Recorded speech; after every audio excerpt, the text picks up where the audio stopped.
স্পষ্ট ভেসে আসছিল মন্ত্রটা। সায়ন্তন একটু অবাক হয়ে দাঁড়িয়ে রইল। তারপর আস্তে আস্তে মন্দিরটার কাছে এসে একটা বড় গাছের আড়ালে দাঁড়ালো। জ্যোৎস্নাটা গাছের ফাঁক দিয়ে মন্দিরে পড়ে বেশ ঝলমলে লাগছিল মন্দিরের সদরটা। সায়ন্তন ভালো করে লক্ষ্য করলো যে মন্দিরের দরজাটা লাগানো বাইর থেকে, তালা লাগানো, তবে মন্ত্রটা ভেসে আসছে মন্দিরের ভেতর থেকেই। কিছুক্ষণ চুপ করে দাঁড়িয়ে ভাবছিল যে সে কি করবে। সাহস করে এগিয়ে যাবে কি তালাটা ভাঙার চেষ্টা করবে, কিন্তু একটা ভয়ও। ভিন্ন স্বাদের গল্প শুনতে এখনই সাবস্ক্রাইব করুন আমাদের অফিসিয়াল ইউটিউব চ্যানেল তমলুক টকিজে। নমস্কার প্রিয় শ্রোতা বন্ধুরা, তমলুক টকিজ থেকে আমি সুমিত বলছি। আজ আপনাদের শোনাবো গ্রাম বাংলার এক ভিন্ন স্বাদের গল্প, যেখানে থাকছে কিছু ভয়, কিছু রহস্য, আর থাকছে ভয়ানক পুরাণ কথা। এক কথায় সব রকম স্বাদ পেতে চলেছেন এই গল্পে যাওয়ার আগে আপনাদের কাছে একটি বিশেষ অনুরোধ। যারা এখনও সাবস্ক্রাইব করেননি, প্লিজ সাবস্ক্রাইব করে নোটিফিকেশান বেল আইকনটা প্রেস করে রাখুন, যাতে নতুন কিছু আপডেট সবার আগে আপনার কাছে পৌঁছে যায়। আপনারা আমাদের পাশে থাকবেন এই আশা রাখলাম। তো চলুন শুরু করা যাক আজকের গল্প, তালতলার পোড়ো মন্দির। গল্প পাঠে আমি সুমিত, অন্যান্য চরিত্রে পিউ ও পার্থ। আপনারা তো অনেক গল্পই শুনেছেন, কখনো ভয়ও পেয়েছেন, আবার কখনো কোনো ডিটেকটিভ স্টোরিতে বিভোর হয়ে গিয়েছিলেন। তো আজ আমি আপনাদের শোনাবো এক অন্যরকম না শোনা গল্প, তালতলা গ্রামের সেই অদ্ভুত কাহিনী। আমার এক বন্ধু সায়ন্তন, বন্ধু বলতে ও আমার কলেজ ফ্রেন্ড, ও থাকে হলদিয়ায়।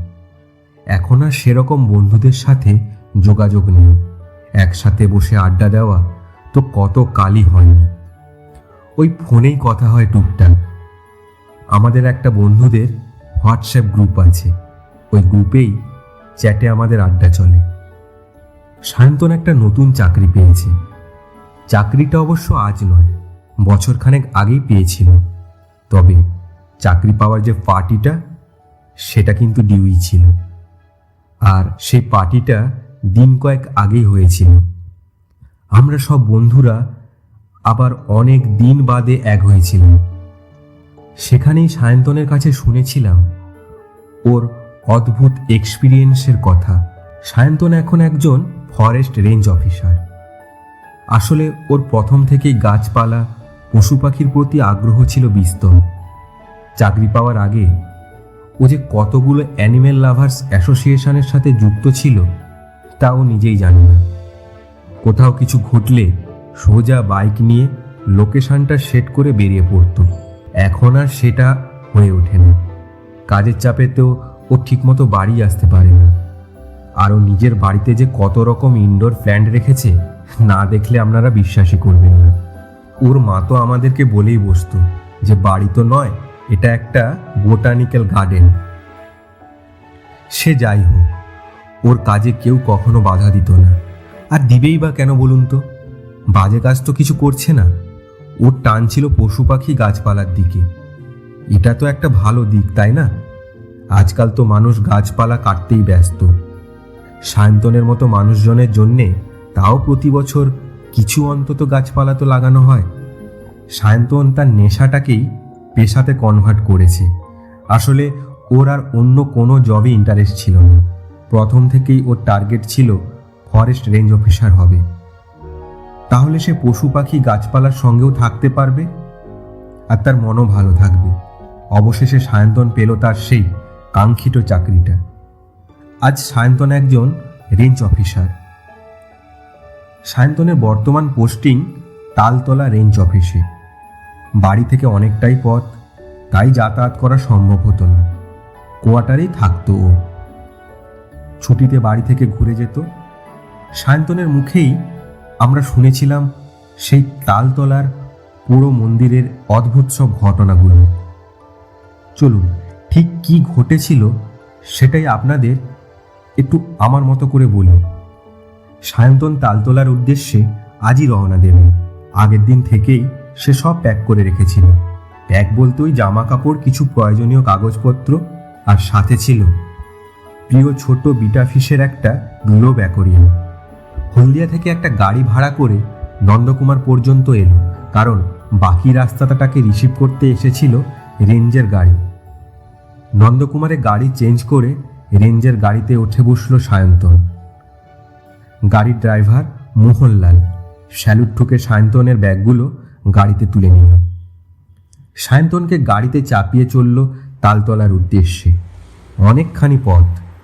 গাড়িতে চেপে কানে হেডফোনটা নিয়ে গান শুনতে শুনতে বেশ যাচ্ছিল সায়ন্তন। গাড়িটা এবার মেন রাস্তা থেকে বাম দিকে একটা টার্ন নিয়ে ঢুকে পড়ল অন্য একটা রাস্তায়। সায়ন্তন ড্রাইভারকে বলল, এটা কোন রাস্তায় আমরা ঢুকলাম গো? আর আরও কতটা যেতে হবে আমাদের? ড্রাইভার হালকা হেসে বলল, সাবজি, আমরা ঢুকলাম এখন কাশীপুরের আন্দার। আরও অনেকখানি যেতে হবে, তবে আমরা অফিসে উঠব। সায়ন্তন আর কথা বাড়ালো না। ও আবার হেডফোনটা কানে লাগিয়ে নিল। বেশ খানিকটা পথ আসার পর সায়ন্তন লক্ষ্য করল রাস্তার ঘর বাড়ির সংখ্যা ক্রমশ কমছে, আর রাস্তাটা ক্রমশ সরু হয়ে যাচ্ছে।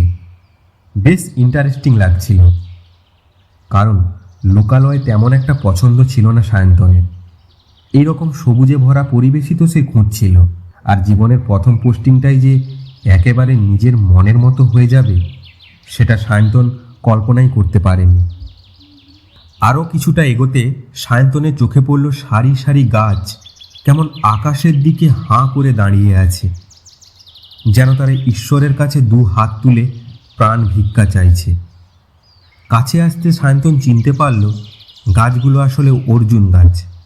কিন্তু গাছগুলোর এমন অবস্থা কেন, সেটা সায়ন্তন কিছুই বুঝতে পারল না। সায়ন্তন এবার কৌতূহল চেপে রাখতে না পেরে ড্রাইভার মোহনলালকে বলল, আচ্ছা, এখানে গাছগুলোর এমন দশা কেন? কেউ কি তোমরা যত্ন করো না? ড্রাইভার গাড়ির ব্রেক করে একটু থামল। সায়ন্তনের দিকে মুখটা ঘুরিয়ে বলল, সাব, আপনি বুঝি কুঝবি জানেন না। এখানে ভয় কেউ আসে না, আর যত্ন করবে কে? আমরা একটু শর্ট রাস্তা নেব বলে এই রাস্তা দিয়ে এলাম, না হলে আমরা ভি আসতাম না এই রাস্তায়। সায়ন্তন ড্রাইভারের কথা শুনে এবার বেশ বিরক্তি বোধ করল। বলল, হ্যাঁ, তোমাদের কিছু বলার নেই, কাজে ফাঁকি দিতে পারলেই হলো। কত রকম সব বাহানা শিখে রেখেছ। চলো চলো, আমার মুখের দিকে তাকিয়ে আর লাভ নেই, গাড়ি স্টার্ট করো দেখি। ড্রাইভার আবার গাড়ি স্টার্ট করল। আরও কিছু দূর এগোতে সায়ন্তনের চোখে পড়ল দুটো বাচ্চা, একজন মেয়ে আর একটা ছেলে। বোধহয় ওরা ভাই বোনই হবে। সামনের রাস্তা ধরে এগিয়ে আসছে, আর বাচ্চা মেয়েটা খালি গলায় বেশ সুন্দর একখানা গান করছিল।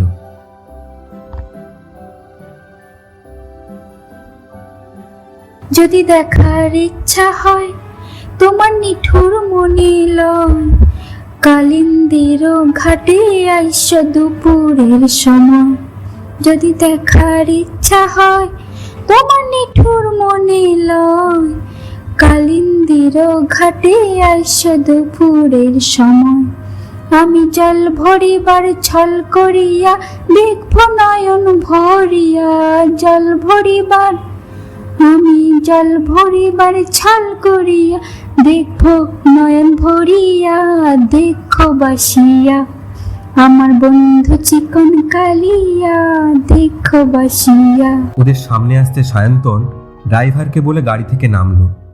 কিন্তু আশ্চর্যের বিষয়, ওদের দেখে মেয়েটি ভয়ে ছুটে পালিয়ে গেল, আর বাচ্চা ছেলেটি ভ্যাবাচাকা খেয়ে ভয়ে দাঁড়িয়েছিল।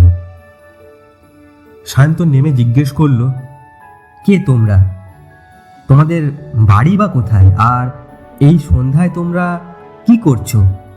তোমার সাথে যে মেয়েটি ছিল, ও কি তোমার দিদি বুঝি? বাচ্চা ছেলেটি বলল, আমাদের বাড়ি এই তালতলায় ছিল, এখন আর বাড়ি নেই। আমরা আমাদের মামার সাথেই থাকি, আর ওটা আমার দিদি। আমরা দুজনে কাঠ কুড়োতে এই জঙ্গলে গিয়েছিলাম। সায়ন্তন উৎসাহের সঙ্গে ছেলেটিকে বলল, আচ্ছা, তোমাদের বাড়ি নেই কেন? বাচ্চাটি এবার বেশ ভয় পাচ্ছিল। সে বলল, আমার মা নেই, আমার বাবা মন্দিরে পুজো করতে গিয়ে হারিয়ে গেছে। সায়ন্তনের কিচ্ছু ভালো ঠেকছে না। যত এগোচ্ছে ততই কৌতূহল বাড়ছে। একটা মোড়ের কাছে দেখে একজন লোক দাঁড়িয়ে আছে। ড্রাইভার বলল, ওই তো সাহেব, ফুলচাঁদ ভি দাঁড়িয়ে আছে, আপনাকে ও রিসিভ করতে এসছে। রেঞ্জের গাড়ি দেখে ফুলচাঁদ ছুটে এসে গাড়ির ভেতরে বসে থাকা সায়ন্তনকে পেন্নাম ঠুকে বলল, সাহেব, আমি ফুলচাঁদ আছি বটে। আজ থেকে আমি আপনার সেবা যত্ন করব। আপনার কোনো অসুবিধা হবে নাই বটে স্যার। সায়ন্তন বুঝতে পারল যে সে তার গন্তব্যে পৌঁছে গেছে। গাড়ি থেকে নেমে দেখতে পেল কাছেই রেঞ্জ অফিসের কোয়ার্টার। এখন বাজে সন্ধে প্রায় 5টা। সায়ন্তন ভাবল এখনও হাতে অনেক সময় আছে, তাই ব্যাগগুলো কোয়ার্টারে রেখে আর একটু গাড়িতে করে যদি আশপাশটা ঘুরে দেখা যেত তাহলে তো খুব একটা মন্দ হয় না। সায়ন্তন তাই ড্রাইভার মোহনলালকে বলল, দাঁড়াও দাঁড়াও, গাড়ি এখন ঢোকানোর দরকার নেই, চলো তো আর একটু এগিয়ে দেখে আসি এখানকার পরিবেশটা কেমন। ফুলচাঁদ পাশেই দাঁড়িয়েছিল। সে বলল, সাহেব চলুন, আমিও যাব আপনার লগে। এখানে আপনি নতুন বটে, তার লগে জায়গাটা তো ভালো নয়। তো চলুন, বলছেন যখন একটু চলুন, তবে আমি কিন্তু যাব আপনার সাথে। সায়ন্তন আর ফুলচাঁদ উঠে বসলো গাড়িতে। ওদের নিয়ে ড্রাইভার মোহনলাল চলল তালতলার জঙ্গলের দিকে। বেশ সুন্দর মনোরম পরিবেশ, সবুজে ঘেরা গাছপালা। যত এগোনো যাচ্ছে ততই যেন জঙ্গলের ঘনত্ব ক্রমশ বাড়ছে। গাছপালা থেকে পাখির মধুর ডাক বেশ লাগছিল সায়ন্তনের। কিছু দূর যাওয়ার পর হঠাৎ ড্রাইভার জোরে ব্রেক করল। গাড়ির সামনে একটা কালো বিড়াল কোথা থেকে এসে পড়ল। অদ্ভুত, বিড়ালটা অদ্ভুতভাবে লাফিয়ে গাড়ির সামনের কাঁচটায় এসে উঠল। ড্রাইভার বলল, সাব, আর যাওয়া ভি ঠিক হবে না। ড্রাইভারের সাথে কথা মিলিয়ে ফুলচাঁদও বলে বসল, সাব, আর যাওয়া ঠিক হবে লাই। আপনি আর জোর করবেন নাই মোদের। এই জঙ্গলে আর একটু এগোলে কেউ বেঁচে ফিরে গেলাই স্যার। আপনার মরণও হতে পারে। এই মোহন গাড়ি পিছে লে বটে। সায়ন্তন বেশ অপমানিত বোধ করল যে তার থেকে অনেক নিচু পোস্টের দুজন তারা সায়ন্তনকে জোর করছে তাদের কথায় ফিরতে হবে। বেশ রেগে গিয়ে সায়ন্তন বলল, আমি বলছি কোনো গাড়ি ঘোরানো হবে না, আরও কিছুটা চলো, আমি অর্ডার করছি। তোমরা আমার কথার ওপর আপত্তি করতে পারো না। জানো, আমি যদি একবার একটা অবজেকশন করি তোমাদের দুজনেরই চাকরি যেতে পারে। এমন সময় ফুলচাঁদ হঠাৎ সায়ন্তনের পায়ে এসে পড়ল। সে বলল, সাব, আপনি নতুন আছেন কি না তাই জানেন নাই। আপনি গোঁ ধরবেন না সাব, আমাদের বউ বাচ্চা আছে বটে। আপনি বাসায় চলুন কি না, আমি আপনাকে সব বলছি। আর গোঁ ধরবেন না সাব। সায়ন্তন ভাবল, ঠিক আছে, ওরা কি বলতে চায় সেটা আগে একবার শুনি। আসার তো অনেক সময় আছে, কাজে ফাঁকি দেওয়ার নামে কি গল্প সাজায় সেটা একবার শোনা দরকার। গাড়ি ব্যাক করলো কোয়ার্টারের উদ্দেশ্যে। ওরা সবাই এসে পড়লো কোয়ার্টারে। সায়ন্তনের রুম বেশ ভালো করে গুছিয়ে রেখেছিল ফুলচাঁদ। বেশ পরিপাটি করে বিছানা সোফা সাজিয়ে রেখেছিল ফুলচাঁদ। এই দেখে কিছুটা রাগ কমল। ফুলচাঁদ সায়ন্তনের জন্য গরম চা আর ডিমের অমলেট নিয়ে এলো। টেবিলে রেখে বলল, সাব, খেলেন বটে, গরম চা আর ডিম আনছি। আর কি খাবেন বলুন? রাতে মাংসটা করব, মাংস আর রুটি বানাবো। সায়ন্তন হেসে বলল, আচ্ছা ঠিক আছে, আর তুমি রান্নার কাজ সেরে একবার আমার রুমে আসবে তো, তোমার সাথে আমার কিছু কথা আছে। আগে সাব, বলে ফুলচাঁদ তখনকার মতো চলে গেল। সায়ন্তন সোফায় বসে চা খেতে খেতে ভাবছিল তালতলার কথা, যে কেন ওরা আর বেশি এগোতে চাইল না। কি এমন আছে তালতলায়? সে শুনেছিল এইসব জায়গায় মাফিয়াদের একটা ভালো আস্তানা হয়। গ্রামের মানুষদের মধ্যে ভয় ছড়িয়ে তারা তাদের চোরাচালানটা চালায়, কিন্তু সেটা হলে তো এতটা ভয় পাওয়ার কথা নয়। কিছু তো একটা আছে। আচ্ছা দেখা যাক ফুলচাঁদ কি বলে। চা খেতে খেতে তালতলার পুরনো ফাইলগুলো মনোযোগ দিয়ে সায়ন্তন দেখছিল, কিন্তু সেরকম কিছুই তার চোখে পড়ল না, যে যা থেকে ভয় পাওয়ার কথা। ফাইল ঘাঁটতে ঘাঁটতে চোখে এলো একটা মন্দিরের ছবি, কিন্তু আশ্চর্যভাবে পরের কয়েকটা পেজ মিসিং ছিল, কিছুই লেখা ছিল না। তখনকার মতো মন্দিরের ব্যাপারটা সায়ন্তন অতটা গুরুত্ব দিল না। রান্নাবান্না সেরে ফুলচাঁদ হাসতে হাসতে হাজির হলো দরজার সামনে। সায়ন্তন তাকে ভেতরে ডেকে নিল, পাশের চেয়ারে বসতে বলল। ফুলচাঁদ লজ্জা পেয়ে বলল, কি বলেন সাহেব, আমি চেয়ারে বসবো বটে, আমি পারবো গলাই, আমি নিচেই বসি। সায়ন্তন এবার বলল, আচ্ছা ফুলচাঁদ, তুমি আমাকে আর এগোতে দিলে না কেন? আর আমি তো তখন তোমাদের বলেছিলাম যে আর একটু যাব। আমাদের তো ডিউটি ওটা, তাই না? পুরো তালতলার দায়িত্বে আমরা আছি, আর সরকার এইসব রক্ষণাবেক্ষণের জন্যই তো আমাদের বেতন দেয়। তাহলে পুরোটা ঘুরে দেখা আমাদের দায়িত্বের মধ্যে পড়ে। যাই হোক, আমি তোমাকে মাফ করে দিলাম। এবার বলো তো, কেন তোমরা আর গেলে না? ফুলচাঁদ কিছুক্ষণ চুপ করে বসে সায়ন্তনের মুখের দিকে তাকিয়েছিল। পরে সায়ন্তনের আশ্বাস পেয়ে ফুলচাঁদ বলল, সাব, এই তালতলা আগে খুব জমজমাটি ছিল, কত বসতি ছিল এখানে। তারপর একদিন এমন একটা ঘটনা ঘটল কিনা সাব, আপনি ভাবতেও পারবেন নাই। সায়ন্তন এবার ভালো করে চেয়ারটা টেনে অধীর উৎসাহের সহিত বলল, ফুলচাঁদ, তুমি ঠিক কি জানো আমায় পুরোটা বলো, কিচ্ছু লুকিও না। ফুলচাঁদ আবার বলতে শুরু করল, আমি আগে একা থাকতাম না সাব, আমার পরিবারও থাকতো আমার সাথে। এখন আর থাকে না, রাখার ভরসাও হয় না সাব। ওদের এখন আমার দেশটাতে রেখে এসছি কেনে। বছর 7 আগে একদিন এখানকার বুড়িমার মন্দিরে পুজো দিতে গিয়েছিল গ্রামেরই কয়েকজন লোক। বুড়িমাই খুব জাগ্রত বটে সাব। একজন ঠাকুর রোজ পুজো করতেন, মায়ের সেবা যত্ন করতেন, বিপদ হলে মাই মোদের রক্ষা করত। কত মানত করত গ্রামের লোকেরা। শুধু তালতলা নয় সাব, কত দূর থেকে লোকেরা আসতো কিনা, মেলা বসতো, লোক খেত। কিন্তু একদিন কি হলো জানিস সাব, কয়েকজন পুজো দিতে গিয়েছিল সন্ধ্যাটার মুখে, তারা পুজো দিতে পারে নাই। দিতে গিয়ে দেখে কিনা মন্দিরটার দরজাটা বন্ধ ছিল। ঠাকুরেরও গলা পায়নি, তারা ভেতর থেকে একটা গোঙানির শব্দ পেয়েছিল বটে। ছুটে পালিয়ে এসে গ্রামের সবাইকে বলেছিল, সবাই গেছিল মন্দিরে সেই দিনটাই। আমিও গেছিলাম আমার বউ বাচ্চাকে নিয়ে। গিয়ে দেখি কিনা সাব, অনেকগুলো গাড়ি দাঁড়িয়ে আছে, তাতে মন্দিরের পিছনে যে গাছগুলো আছে সেগুলো কেটে ভরা। আমরা সবাই খুব রেগে গেছিলাম সাব। কেউ বাইরের লোক বুঝি গাছ কেটে চুরি করতে এসেছিল। আমরা লাঠি সোটা নিয়ে গোটা জঙ্গল খুঁজলাম, কোনো মানুষের চিহ্ন মাত্র ছিল না সাব।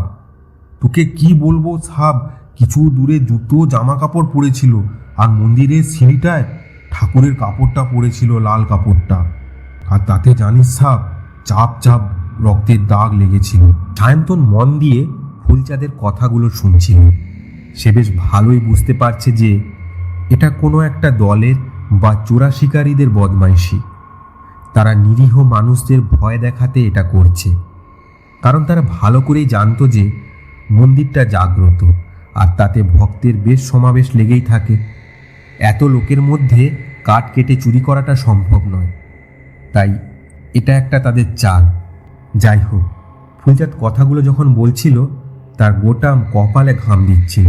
সে গামছা দিয়ে মুখটা ভালো করে মুছে আবার বলল, জানিস সাব, সেদিনের পর থেকে এই গ্রামটায় মায়ের অভিশাপ নেমে আসে। মন্দিরে গেলে কেউ বেঁচে ফিরে নাই। মাই নাকি রেগে গেছে, মাই মেনে নিতে পারে নাই তার সাদের মন্দিরের এরকম অত্যাচার।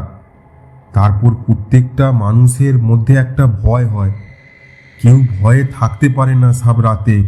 রাতে বাড়ি থেকে কেউ বেরোতে পারতো না। আর আস্তে আস্তে সবাই তালতলা ছেড়ে অন্য কোথায় চলে যেতে লাগলো।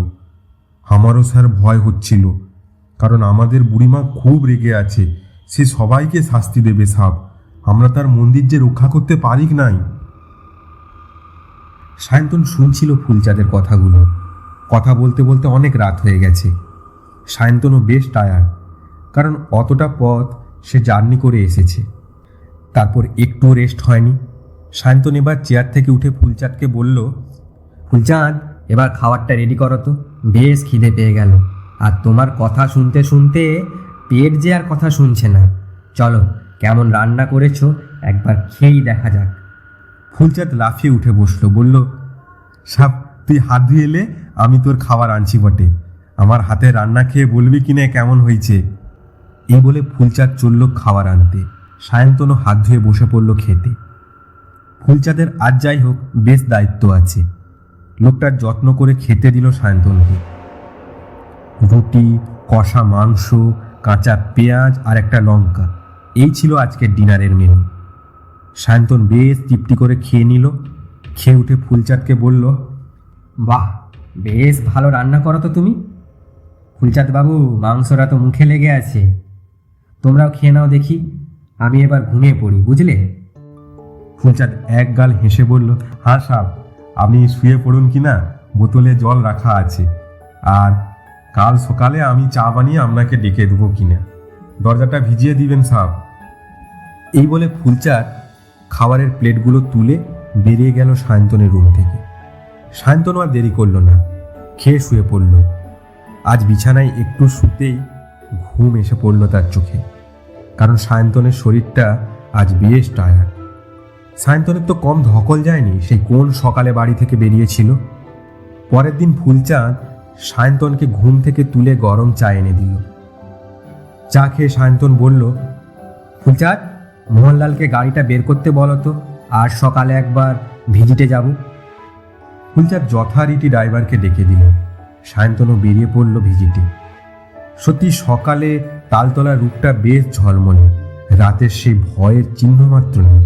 বেশ ঝলমলে পরিবেশ, বড় বড় গাছের ফাঁক দিয়ে সোনালি রোদের ছটা গায়ে পড়ছে, আর তার সাথে পাখিদের কিচির মিচির, যেন কত কথা তাদের। আর সায়ন্তন তো এরকম পরিবেশই বেশ পছন্দ করে। সে বেজায় খুশি। গাড়ির জানলা দিয়ে মুখ বার করে তালতলার অপরূপ সৌন্দর্য সায়ন্তন উপভোগ করছে। গাড়িটা এবার এসে পৌঁছলো কালকের সেই রাস্তায়। কাল রাতে রাস্তাটা ভালো করে বোঝা যাচ্ছিল না, আজ তো বেশ পরিষ্কার। আর অবাক কাণ্ড, কাল এই রাস্তায় আর কিছুতেই গাড়ি নিয়ে এগোতে চাইছিল না ড্রাইভার, কিন্তু আজ দিব্যি গাড়ি নিয়ে সে এগিয়ে চলছে। চোখে মুখে বিন্দু মাত্র ভয় নেই তার। তবে সায়ন্তনের বুঝতে অসুবিধা হয়নি যে ভয় সকালে নয়, ভয়টা নামে সন্ধ্যের পর। যাই হোক, গাড়ি নিয়ে যেতে যেতে সায়ন্তনের চোখে পড়ল একটা পোড়ো মন্দির। দেখেই বোঝা যায় যে এ তল্লাট কেউ খুব একটা মারায় না। তবে আশ্চর্যের বিষয়, মন্দিরের গা ঘেঁষে একটা রাস্তা আছে, সেটা বেশ পরিষ্কার, অথচ মন্দিরটা প্রায় ভগ্নপ্রায়। আশ্চর্য। সায়ন্তন গাড়িতে বসে মনোযোগ দিয়ে সব লক্ষ্য করছিল, আর খাতায় কিছু নোটও করে রাখছিল সে। ড্রাইভারকে কোনো কিছু সে বুঝতে দেয়নি, বা বলা ভালো, কোনো কথাই সে বলেনি।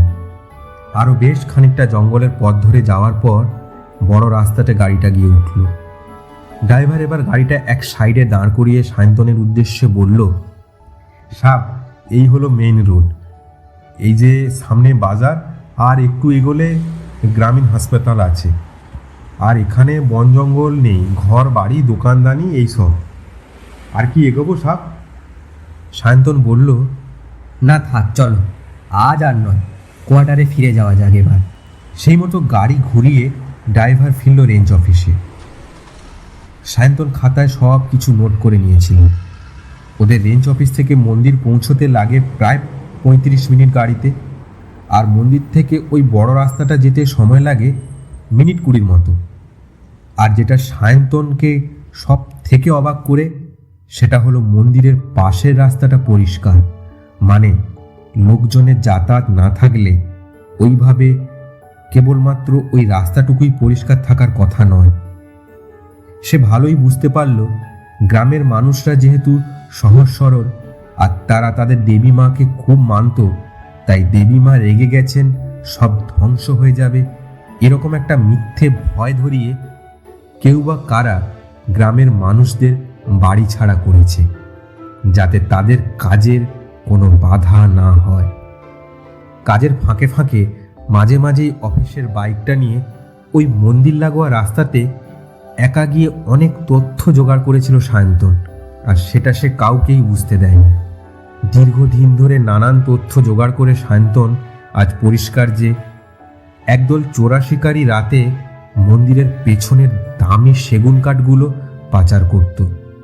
আর শুধু কাঠ নয়, মন্দিরের পেছনের জঙ্গলে অনেক বন্য প্রাণীও আছে, সেগুলোও হয়তো ওদের টার্গেট ছিল। আর রোজ যে চোরা পাচার চলতো তা নয়, তাই চোরা শিকারীদের ধরতে গেলে আরও বেশ কিছুদিন রাতে ওই মন্দির লাগোয়া এলাকায় গিয়ে লুকিয়ে বসে থাকতে হবে। আর রাতে গাড়ি নিয়ে এলে অনায়াসে যে কেউ বুঝতে পারবে আর সতর্কও হয়ে পড়বে। এই অপারেশনটা যে বেশ রিস্কি সেটা সায়ন্তন ভালোই জানে। লোকাল থানায় কি ইনফর্ম করাটা এখন ঠিক হবে? তবে না, এখনই নয়, আরও একটু দেখা যায়। সায়ন্তন ঠিক করল আজ রাতে সে একবার ট্রাই নেবে। আর আজকের রাতটা পূর্ণিমা, বেশ ঝলমলে জ্যোৎস্না, তাই এই সুযোগ হাতছাড়া করাটা ঠিক নয়। তাই ওই দিন তাড়াতাড়ি রাতের খাওয়া সেরে সায়ন্তন তার সার্ভিস রিভলভারটা আর একটা টর্চ নিয়ে আস্তে আস্তে কোয়ার্টার থেকে বেরিয়ে হাঁটা দিল মন্দিরের উদ্দেশ্যে। ফুলচাঁদ ঘুমে কাতর, সে কিচ্ছু টের পায়নি। হাঁটতে হাঁটতে পৌঁছলো মন্দিরটার কাছে। মন্দিরটার কাছে আসতেই সায়ন্তনের কানে এলো একটা ঘণ্টার আওয়াজ, আর কেউ যেন কালী মন্ত্র জপ করছে। দূরের নিস্তব্ধতা ঠেলে স্পষ্ট শোনা যাচ্ছে সেই মন্ত্র। ওম ক্রিং ক্রিং হ্রিং হ্রিং হ্রিং হ্রিং দক্ষিণে কালীকে ক্রিং ক্রিং ক্রিং হ্রিং হ্রিং হ্রিং স্বাহা। ওম কালী কালী মহাকালী কালীকে পাপ হারিণী ধর্মার্থ মুখ্যদে দেবী নারায়ণী নমস্তুতে। স্পষ্ট ভেসে আসছিল মন্ত্রটা। সায়ন্তন একটু অবাক হয়ে দাঁড়িয়ে রইল। তারপর আস্তে আস্তে মন্দিরটার কাছে এসে একটা বড় গাছের আড়ালে দাঁড়ালো। জ্যোৎস্নাটা গাছের ফাঁক দিয়ে মন্দিরে পড়ে বেশ ঝলমলে লাগছিল মন্দিরের সদরটা। সায়ন্তন ভালো করে লক্ষ্য করলো যে মন্দিরের দরজাটা লাগানো বাইর থেকে, তালা লাগানো, তবে মন্ত্রটা ভেসে আসছে মন্দিরের ভেতর থেকেই। কিছুক্ষণ চুপ করে দাঁড়িয়ে ভাবছিল যে সে কি করবে। সাহস করে এগিয়ে যাবে কি তালাটা ভাঙার চেষ্টা করবে, কিন্তু একটা ভয়ও ছিল, কারণ সে একা, তার সাথে কোনো ফোর্স নেই এই মুহূর্তে। তাহলে আজ এগিয়ে কাজ নেই, আজ ফিরে গিয়ে কাল পুরো ফোর্স এনে মন্দিরের দরজাটা ভাঙার একবার ট্রাই করা যাক। এই ভেবে সায়ন্তন কোয়ার্টারের দিকে ফিরে যাবে বলে মন স্থির করল। কিন্তু যখনই সায়ন্তন ফিরতে যাচ্ছে ঠিক সেই সময় পেছন থেকে কেউ যেন বলল, এত দূরে এসে তুই ফিরে যাবি বাবা, মন্দিরে আসবি না? তৎক্ষণাৎ সায়ন্তন রিভলভারটা বের করে পেছনে ঘুরে দাঁড়ালো। দেখলো একজন বৃদ্ধা ঠিক তার পেছনে দাঁড়িয়ে আছেন। সায়ন্তন বলল, কে আপনি? এত রাতে এখানে কি করছেন? বৃদ্ধ মহিলাটা হাসতে হাসতে বলল, ভয় পাস না আমায়, আমি তো তোর মা হই রে, আর আমি তো এখানেই থাকি। তুই বাবা ফিরে যাস না, মন্দিরে গিয়ে ঠাকুরকে উদ্ধার কর, আমি তো আছি, তোর ভয় কিসের? মাকে কি কেউ ভয় পায়? সায়ন্তনের মুখ দিয়ে আর কোনো কথাই বেরোলো না। কোনো এক মায়াবী শক্তি যেন তাকে আচ্ছন্ন করে রেখেছে। সে মন্দিরের দরজার কাছে গেল, অনেক চেষ্টা করে একটা বড় পাথর তুলে দরজার চাবিটা ভেঙে সে ভেতরে ঢুকল। ভেতরে ঢুকে সে দেখল একজন মাঝবয়স্ক লোক মন্দিরে দেবী মায়ের পা ধরে শুয়ে আছেন, আর তার পিঠে কিছু একটা আঘাতের ক্ষত দগদগ করছে। সায়ন্তনকে দেখে আশ্চর্যভাবে লোকটি একটুও অবাক হলো না। আর সায়ন্তনেরও বুঝতে অসুবিধা হয়নি যে লোকটা আর কেউ নন, উনি মন্দিরের পুরোহিত। সায়ন্তনের কিছু বলার আগেই পুরোহিত বলে উঠল, আমি জানি আপনি আসবেন আমাকে বাঁচাতে। আমার বুড়িমা আমায় আপনার আশার ইঙ্গিত দিয়েছে যে আপনি এই তালতলাকে এবার পাপ মুক্ত করুন। আমার মা অনেক দিন ভক্তের পুজো পায়নি বাবু। সায়ন্তন সবটা বুঝতে পারল। সে বলল, আচ্ছা, আপনার এই অবস্থা কি করে হলো? আর আমি যেটুকু খোঁজ নিয়ে জেনেছি, মন্দিরটা তো আজ নয়, অনেক বছর ধরেই বন্ধ পড়ে আছে। তা সত্ত্বেও আপনি দিব্যি সুস্থ। কি করে এমনটা সম্ভব বলুন তো? পুরোহিত বললেন, সব আমার বুড়িমার লীলা রে বাবু। বুড়িমা চাইলে সব পারে। আরে মাই তো মন্দিরে একা হাতে এতদিন ধরে আগলে রেখেছে, এবার বাকিটা আপনার দায়িত্ব। সায়ন্তন পুরোহিতকে নিয়ে বাইরে বেরিয়ে এলো। এবার ফোর্সকে সে ফোন করে ডাকলো। লোকাল থানার সাথে পুরো ফোর্স কিছু সময়ের মধ্যে মন্দিরে এসে পড়ল। তারা পুরোহিতকে উদ্ধার করল। সায়ন্তন ইন্সপেক্টরকে সঙ্গে নিয়ে তন্ন তন্ন করে খুঁজে দেখল চারদিক। কিছুটা দূরে গিয়ে সায়ন্তনের চোখে পড়ল 6 জনের নিথর দেহ পড়ে আছে। দেহ থেকে শুধু মাথাগুলোই আলাদা। পরের দিন থেকে মন্দির আবার আগের মতো খুলে গেল ভক্তদের জন্য। খবরটা চারিদিকে ছড়িয়ে পড়তে তালতলার মানুষজনেরাও ফিরে এলো তাদের বাড়িতে। আর সেই যে দুটো বাচ্চা যাদের সাথে আস্তে আস্তে দেখা হয়েছিল, তারাও তাদের বাবাকে অর্থাৎ পুরোহিতকে খুঁজে পেল। আর সবাই খুব খুশি। সায়ন্তনের নামে জয়ের ধ্বনি উঠল, আর তার সাথে সবাই এক সুরে বলে উঠল, জয় মা, জয় বুড়ি মায়ের জয়। এখনও সায়ন্তনের পোস্টিং তালতলায়, সবার প্রিয় স্যার হয়ে উঠেছে আজও। তালতলায় আর ভয়ের পরিবেশ নেই, মুক্ত বাতাসে সবাই খুব ভালো আছে। আর থাকবেই না কেন বলুন তো? মাথার উপর যে বুড়ি মায়ের আশীর্বাদ আছে। আপনারা শুনছিলেন তালতলার পোড়ো মন্দির। গল্পটি ভালো লাগলে একটা লাইক করুন, সাবস্ক্রাইব করে আমাদের পাশে থাকুন, আর নোটিফিকেশন বেল আইকনটা প্রেস করে রাখুন আমাদের সব গল্পের আপডেট যাতে সবার আগে আপনার কাছে পৌঁছায়। আপনারা আমাদের পাশে থাকুন। আপনার গল্পপ্রেমী প্রিয়জনকে আমাদের গল্পের লিঙ্কটা শেয়ার করুন। যারা আমাদের সাপোর্ট করে যাচ্ছেন, তমলুক টকিজের সমস্ত টিম মেম্বারের পক্ষ থেকে আপনাদের অনেক ধন্যবাদ। এইভাবে আপনারা আমাদের পাশে থাকুন আর আশীর্বাদ করুন যাতে আরও ভালো কিছু গল্প আপনাদের উপহার দিতে পারি। সবাই খুব ভালো থাকুন আর শুনতে থাকুন তমলুক টকিজ। নমস্কার। গল্পের সমস্ত চরিত্র, স্থান, কাল সবই কাল্পনিক। এর সাথে বাস্তবের কোনো মিল নেই। তা সত্ত্বেও যদি ঘটনার সাথে বাস্তবের কোনো মিল পাওয়া যায়, তা নিতান্তই কাকতালীয়।